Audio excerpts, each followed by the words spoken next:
Hello everyone, my name is Rahul और आज हम पढ़ेंगे क्लास सिक्स्थ हिस्ट्री एनसीईआरटी का chapter number 7 new questions and ideas.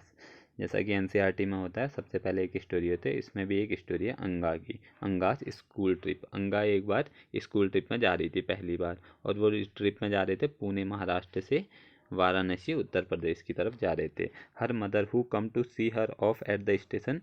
अंगा की मदर उसको स्टेशन छोड़ने आई थी। अंगा की मदर ने टीचर को कहा, do tell the children about the Buddha and take them to the Sarnath as well. तो अंगा की मदर ने कहा कि बच्चों को बुद्ध के बारे में भी बताना और इन्हें सारनाथ भी ले जाना। तो बुद्ध कौन थे, इन्हीं के बारे में आज हम जानेंगे। The story of Buddha. The Siddhartha also known as Gautam the founder of Buddhism. जो बुद्ध थे, जिनका बचपन का नाम सिद्धार्थ या गौतम था, वो उन्होंने बौद्ध धर्म की स्थापना करी थी। जैसे हमारे धर्म होते हैं हिंदू मुस्लिम, वैसे ही एक बौद्ध धर्म भी होता है। उसके स्थापक थे गौतम बुद्ध या सिद्धार्थ, जिनके बचपन का नाम सिद्धार्थ था। ठीक है, इन्होंने करीब आज से 2500 साल पहले बौद्ध धर्म की स्थापना करी थी। This was a time of rapid change in a life of people. ये वो टाइम था जब लोगों की ज़िंदगी में बहुत सारे चेंजेस आ रहे थे।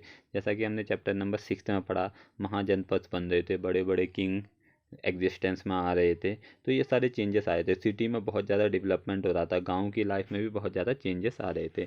Many thinkers were try to understand this changes in a society.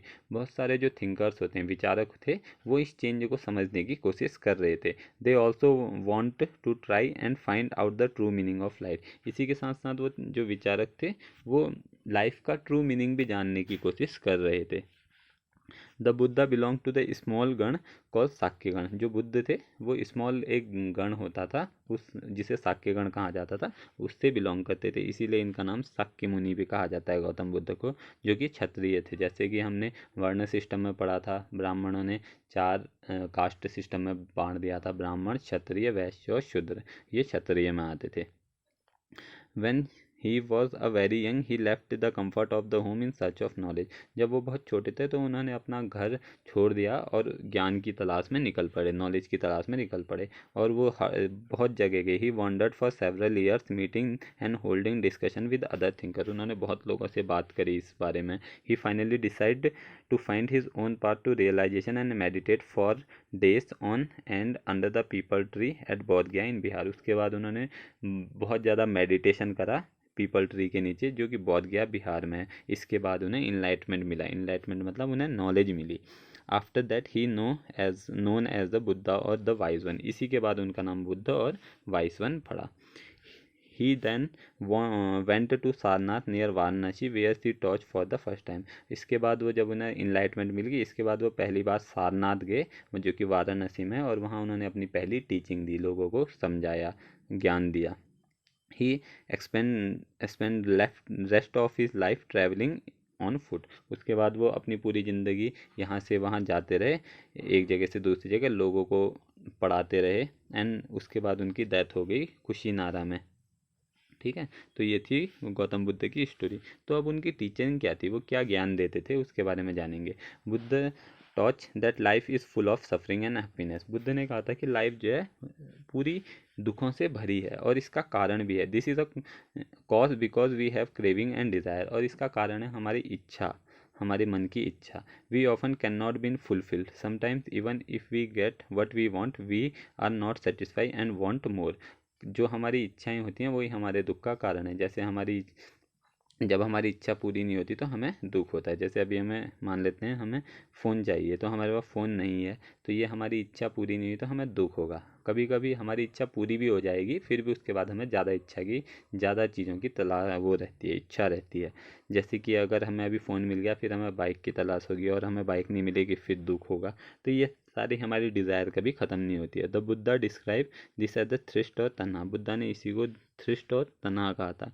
He taught that this constant craving could be removed by following moderation in everything। Buddha ने इसी को, इस क्रेविंग या इस डिज़ायर को मिटाने के लिए बीच का रास्ता चुनने को कहा था। ना ज़्यादा एक्सट्रीम जाओ, ना ज़्यादा कम जाओ, बीच का रास्ता अपनाओगे तो तुम्हारी डिज़ायर खुद ब खुद ख़त्म हो जाएगी।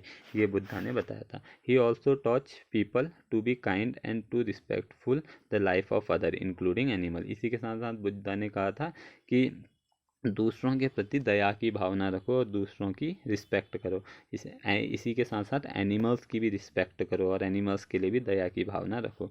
ही believe that the result of our action called karma whether good or bad affect us both in this life और नेक्स्ट लाइफ। तो उन्होंने कहा था जो हमारे कर्म होते हैं वही हमारे अफेक्ट करते हैं हमारी इस लाइफ को या हमारी अगली लाइफ को जो भी होती है उसको सब हमारे कर्म अफेक्ट करते हैं। The Buddha टॉच in a language of the ordinary people Prakrit so that every one could understand this message.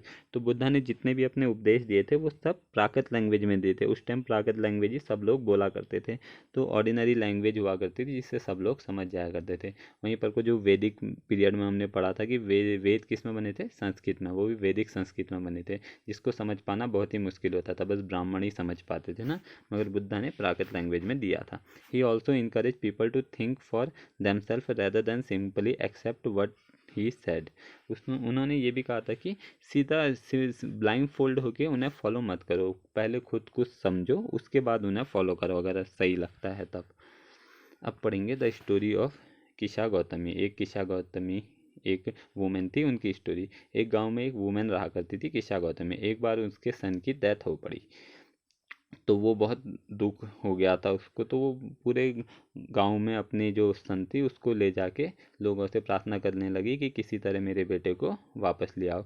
एक काइंड मैन ने उन्हें बुद्ध के पास ले गए। बुद्ध ने कहा मैं तुम्हारे बेटे को वापस ले आऊँगा अगर तुम मुझे मुट्ठी भर के मस्टर्ड सीड दोगे। मस्टर्ड सीड मतलब सरसों के सीड दोगे। तो किशा गौतमी बहुत खुश हुई, मगर बुद्ध ने कहा मस्टर्ड सीड उस घर से लाना जहाँ किसी की भी डेथ ना हुई हो। तो किशा गौतमी पूरे गांव में घूमती रही, सब जगह गई और उसने सबसे पूछा, मगर उसे ऐसा कोई नहीं मिला जिसको घर में किसी की डेथ ना हुई हो।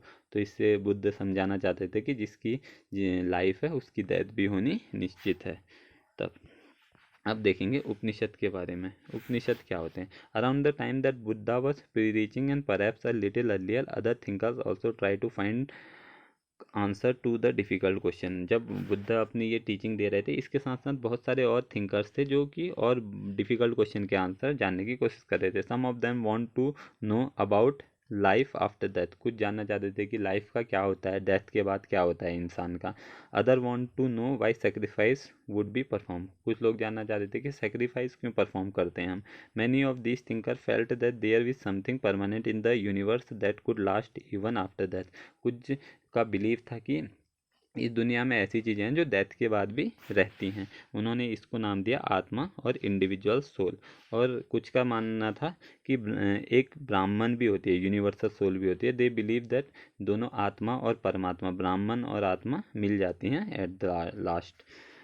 Many of these ideas were recorded in Upanishad. इन्हीं आइडियाज़ को जब हम रिकॉर्ड करके रखते हैं तो उसी को उपनिषद कहते हैं। उपनिषद में जनरली हमारे आते हैं जो वेद होते थे, वेद तो बहुत टफ लैंग्वेज संस्कृत में होते थे, उन्हीं को सिंपल लैंग्वेज में जब हम बना के लिखते हैं और ये जो डिफ़िकल्ट क्वेश्चनों के आंसर भी लिखते हैं उसी को उपनिषद कहते हैं।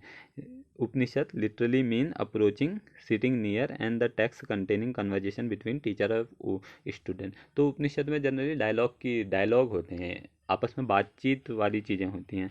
जैसे स्टूडेंट कुछ क्वेश्चन पूछेगा, टीचर उनके आंसर देंगे, ये सारी चीज़ें उपनिषद में होती हैं।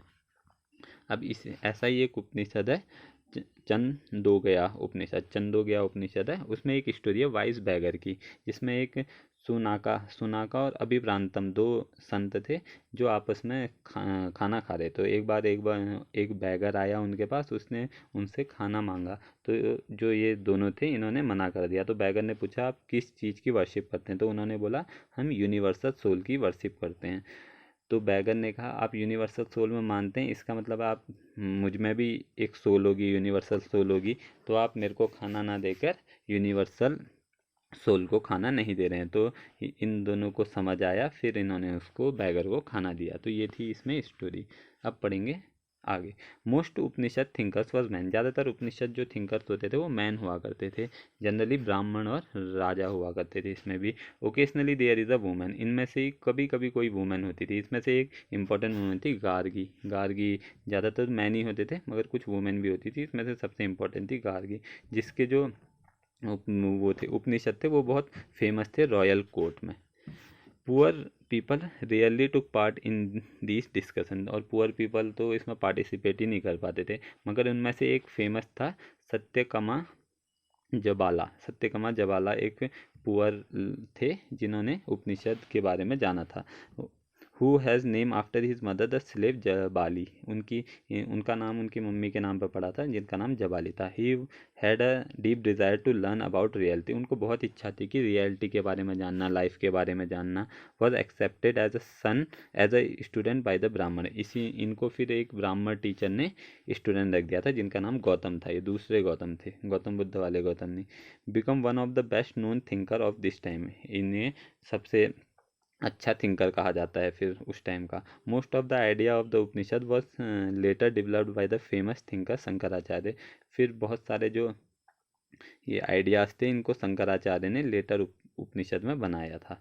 ठीक है, जिनके बारे में हम क्लास 7th में जानेंगे। अब आता है तुम्हारा पनानी द ग्रामनियन।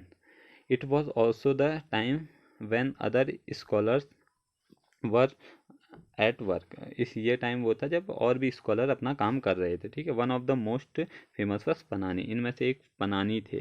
पनानी बहुत फेमस थे। Who was prepare a grammar for Sanskrit, जिन्होंने संस्कृत के लिए ग्रामर बना दी थी। He arrange vowel and consonant in a special order and then use this to create formulas like those found in algebra, जैसा कि इन्होंने संस्कृत को पढ़ने के लिए भी फॉर्मूले बना देते, जैसा हम मैथ्स में सीखते हैं। He use this to write down the rule of the language in short formula, उन्होंने बहुत सारे फॉर्मूले बनाए जिससे हम संस्कृत लैंग्वेज को पढ़ सकते हैं।